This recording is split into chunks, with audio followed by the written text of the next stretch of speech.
Good morning friends. तो आज का जो टॉपिक है पंचुएशन। तो आइए हम लोग जो है पंचुएशन का स्टडी करते हैं। तो पंचुएशन बहुत सारे कंपटीशन एग्ज़ाम या एकेडमिक एग्ज़ाम में क्वेश्चन बनता है। तो आइए हम लोग इसका अच्छे से स्टडी करते हैं। तो पंचुएशन मीन्स होता क्या है, इसकी डेफिनेशन क्या होती है, इसका जो है सेंटेंसेस में यूज़ कैसे होता है। तो सबसे पहले हम लोग पंचुएशन मीन्स को जानते हैं कि इसका पंचुएशन मीन्स होता क्या है। ठीक है, तो आइए पंचुएशन मीन्स का हम लोग पहले देखते हैं। पंचुएशन मीन्स होता है विराम चिन्ह। तो इसकी डेफिनेशन को भी देखते हैं। तो पंचुएशन मीन्स क्या होता है, विराम चिन्ह। तो यहाँ पर डेफिनेशन दी गई है कि डेफिनेशन क्या है। डेफिनेशन मीन्स होता है परिभाषा। तो punctuation separates one sentence from another sentence और one part of a sentence from another part by means of points, stops और मार्क्स। तो ये हो गई पंचुएशन की डेफिनेशन। इस डेफिनेशन में क्या होता है कि यदि कोई सेंटेंस है तो उस सेंटेंस में कोई सेंटेंस दिया है, मान लीजिए कोई पैसेज है, तो उस पैसेज में जो है दो सेंटेंस हैं। तो उस एक सेंटेंस और दूसरा वाला जो सेंटेंस है, उस सेंटेंस और एक सेंटेंस और दूसरे वाले सेंटेंस को क्या करता है, अलग करता है। और उसी पैसेज में मान लीजिए किसी एक सेंटेंस की बात करते हैं, तो उस सेंटेंस में कि जो भी पार्ट होते हैं, उस पार्ट को भी वो विराम चिन्ह या पंचुएशन क्या करता है, अलग करता है। ठीक है, तो आइए हम लोग उसके शाब्दिक अर्थों को, उसके डेफिनेशन को देखते हैं। सबसे पहले इसका पहला पॉइंट क्या बनता है, जब हम जो है कोई भी चीज़ पैसेज लिखते हैं या सेंटेंस लिखते हैं या पैराग्राफ लिखते हैं या तो कोई एप्लीकेशन लिखते हैं या ऐसे लिखते हैं, जो लिखने में हम सब चिन्हों का प्रयोग करते हैं। कैसे हम सब चिन्हों का प्रयोग, कहीं पॉइंट्स लगाना है, कहीं स्टॉप लगाना है, कहीं मार्क लगाना है। ठीक है, तो इन्हीं चिन्हों को वाक्य में जब हम प्रयोग करते हैं तो इन्हीं चिन्हों को हम क्या करते हैं, क्या कहते हैं, विराम चिन्ह कहते हैं या कहा जाता है। ठीक है, नेक्स्ट पॉइंट देखते हैं।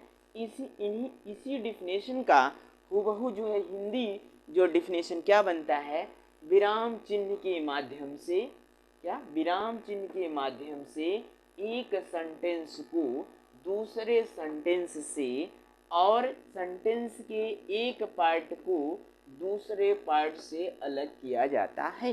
कैसे, मान लीजिए यहाँ पे हमने पैसेज या पैराग्राफ की बात करते हैं, कोई उसमें दो सेंटेंस दिया है, उन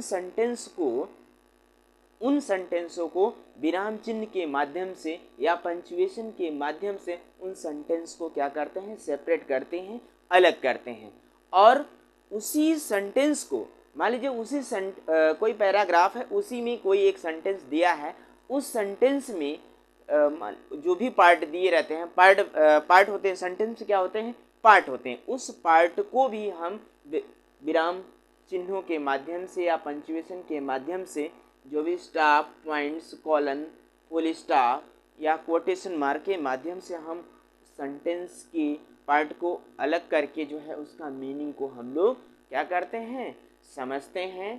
ठीक है, यदि हम विराम चिन्हों का अगर गलत तरीके से यूज कर देते हैं या सेंटेंस या पैराग्राफ में, तो उसका जो है मीनिंग चेंज हो जाएगा, उसका अर्थ का क्या हो जाएगा, अनर्थ हो जाएगा, मीनिंगलेस हो जाएगा। इसलिए हमें जो है अपने सेंटेंस या पैराग्राफ में पंचुएशन का सही यूज़ करना है, तभी जो है उस सेंटेंस या पैराग्राफ का जो है मीनिंग समझ में आएगा, उसका भाव स्पष्ट क्लियर होगा। ठीक है, तो हम कुछ जो है अलग पॉइंट देखते हैं। एक पॉइंट और देखते हैं लास्ट में, विराम चिन्ह के प्रयोग से सेंटेंस का भाव स्पष्ट हो जाता है। हमने अभी लास्ट में बात किया कि जो है अगर विराम चिन्हों का सही हमने यूज़ किया है, उसका तो तभी जो है स्पष्ट रूप से भाव उसका प्रकट होगा। नहीं तो जो है अगर विराम चिन्हों का हम गलत तरीके से सेंटेंस का जो सेंटेंस के शब्दों के आगे या पहले जो है अगर स्टॉप या कहीं जो है मार्क लगाते हैं तो हम जो है सही ढंग से उसका यूज़ नहीं जो है कर पाए, सही ढंग से उसके शब्दों का अर्थ नहीं निकल पाएगा। इसलिए जो है उन शब्दों का अर्थ निकालने के लिए हमें जो है विराम चिन्हों का सही ढंग से यूज़ करना है, सही ढंग से उसका प्रयोग करना है। तो हम कुछ यहाँ पे जो पंचुएशन हैं उन पंचुएशन का स्टडी करेंगे या अध्ययन करेंगे। तो काइंड्स ऑफ पंचुएशन, तो हम पंचुएशन के प्रकार को देखते हैं। तो यहाँ पे बहुत सारे पंचुएशन दिए गए हैं। उन पंचुएशन का हम लोग सबसे पहले उसका हिंदी और इंग्लिश जानते हैं और उसके बाद बारी बारी से एक एक करके हम लोग जो है सारे पंचुएशन को हम लोग सीखेंगे और अच्छे से उसका रिवाइज करेंगे। तभी जो भी कोई भी एग्ज़ाम होगा तभी हम लोग अच्छे से उसका जो है पंचुएशन का यूज़ कर पाएंगे। तो सबसे पहले आइए हम लोग देखते हैं उनका classification kinds of punctuation. Punctuation का वर्गीकरण देखते हैं, वो कितने प्रकार के होते हैं और उनके प्रकारों को हिंदी और इंग्लिश के माध्यम से हम लोग सीखते हैं और उनका नाम जानते हैं। ठीक है, तो सबसे पहले हम लोग देखते हैं फुल स्टॉप। फुल स्टॉप आप जानते ही हैं कि आप लोग पढ़ते हैं और लिखते हैं तो कोई भी सेंटेंस कंप्लीट होता है तो उसके लास्ट में फुल स्टॉप लिख दिया जाता है और उसको हिंदी में बोलते हैं पूर्ण विराम। ठीक है, नेक्स्ट जो होते हैं कोटेशन मार्क। कोटेशन मार्क को एक और अन्य नाम से जानते हैं, इनको बोलते हैं इन्वर्टेड कामास। ओके, जैसे इनका सिंबल दिया गया है, एक कोष्टक है और यहाँ स्टार्टिंग में जो है ओपन इन्वर्टेड कामा, लास्ट में जो है क्लोज्ड इन्वर्टेड कामा। ठीक है, लास्ट में ये इन दोनों के चिन्हों के बीच में जो है डॉट डॉट लिखा हुआ है, इसका मतलब यहाँ कोई सेंटेंस लिखा जाएगा। ठीक है, इसको हम लोग हिंदी में बोलते हैं उदाहरण चिन्ह। नेक्स्ट थर्ड जो है इसका काइंड अपोस्ट्रॉफी। अपोस्ट्रॉफी क्या चिन्ह क्या है? इस तरह से चिन्ह होता है जो सेंटेंस किसी वर्ड या सेंटेंस या एक किसी वर्ड के ऊपर जो है कोई वर्ड लिख दिया जाता है, उसके बाद ये सिंबल अपोस्ट्रॉफी सिंबल लगा दिया जाता है, जिसको हिंदी में बोलते हैं अक्षर लोप या संबंध का चिन्ह। फोर्थ में देखते हैं, फोर्थ क्या है? कॉमा। कॉमा को क्या बोलते हैं हिंदी में? अल्प विराम। इसको कोई वर्ड रहेगा और लिखा रहेगा, उसके जस्ट नीचे ये इस तरह का सिंबल लगा रहता है जिसको बोलते हैं कॉमा, और इसको हिंदी में बोलते हैं अल्प विराम। अल्प विराम, विराम माने रुकना, लेकिन अल्प माने थोड़ा रुकना है। ठीक है, इसको हम लोग अच्छे से स्टडी करेंगे सेंटेंस के माध्यम से। ओके, और एक क्वेश्चन मार्क होता है। क्वेश्चन मार्क आप समझ रहे हैं, जो भी किसी भी सेंटेंस के लास्ट में क्वेश्चन मार्क का यूज़ किया जाता है। क्वेश्चन मार्क का सिंबल यह है। ठीक है, इस तरह से बनाया गया है, इसको हिंदी में बोलते हैं प्रश्नवाचक चिन्ह। Next semicolon. सेमीकोलन क्या है? और कोई भी सेंटेंस लिख दिया जाएगा, उस सेंटेंस के आगे ऊपर डॉट रहेगा, नीचे जो है कॉमा रहेगा, इन दोनों को मिलाकर क्या हो जाता है? सेमीकोलन। सेमीकोलन का मीन्स क्या होता है? अर्ध विराम। क्या होता है? पूरी तरह से विराम नहीं, आधा विराम। अर्ध मीन्स आधा विराम। ओके, नेक्स्ट जो है एक्सक्लेमेशन मार्क होता है। एक्सक्लेमेशन मार्क क्या होता है? एक ऊपर से जो है हिंदी का जो पूर्ण विराम बनता है उसी के नीचे एक डॉट रहेगा, उस ऊपर सिंबल इस तरह से बना रहेगा और यहाँ नीचे डॉट, यहाँ पे सेंटेंस के लास्ट में या किसी वर्ड के लास्ट में। ठीक है, या विस्मयादि बोधक चिन्ह बोलते हैं इसको हिंदी में। ठीक है, नेक्स्ट जो है हाइफन। हाइफन मीन्स क्या होता है? योजक चिन्ह। क्या होता है? योजक चिन्ह। इस तरह से तो इसका सिंबल रहेगा, यहाँ पे सिंबल बना हुआ है। ठीक है, हम लोग स्टडी करेंगे सेंटेंस के माध्यम तो और अच्छे से समझ में आएगा। ठीक है, नेक्स्ट जो डैश। डैश मीन्स होता है क्या है? निर्देशक चिन्ह। क्या होता है?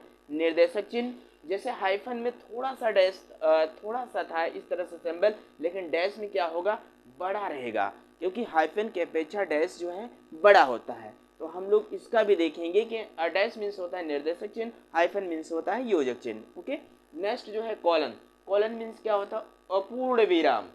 पूरी तरह से पूर्ण विराम नहीं है, अपूर्ण विराम, अर्थात अभी पूर्ण विराम बाकी है। ठीक है ना, इस तरह से ऊपर भी एक डॉट ऊपर रहेगा, एक नीचे डॉट रहेगा, इस तरह से सिंबल बना रहेगा, तो उसको क्या बोलेंगे? कॉलन। सेंटेंस के माध्यम से हम लोग जो है देखेंगे यूज इसका। ठीक है, पैरेंथेसिस। पैरेंथेसिस मीन्स क्या होता है? कोष्टक चिन्ह।